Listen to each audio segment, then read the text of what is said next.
আসসালামু আলাইকুম রহমতুল্লাহ বারাকাতু। তৃতীয় পর্ব, আউলিয়া কেরামদের অবদান।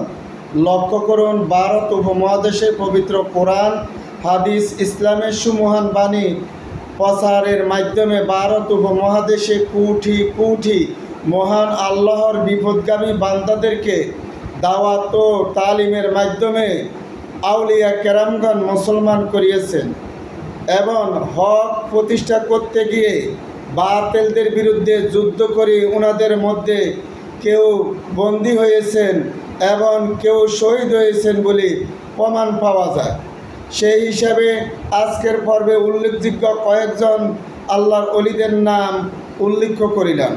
হজরত কুতুবউদ্দিন বখতিয়ার কাকি রহমতুল্লাহ আলাই, হজরত শাহ শরীফ বাগদাদি রহমতুল্লাহ আলাই, হজরত শাহ মাকদুম শহীদ রহমতুল্লাহ আলাই, হজরত পীর বদরুদ্দিন শাহ রহমতুল্লাহ আলাই, হজরত শাহেখ মুজাদ্দেদ আল-পেশানি রহমতুল্লাহ আলাই, হজরত খাজা নিজামুদ্দিন আউলিয়া রহমতুল্লাহ আলাই, হজরত শাহ অলিউল্লাহ মুহাদ্দিস দেহলভী রহমতুল্লাহ আলাই।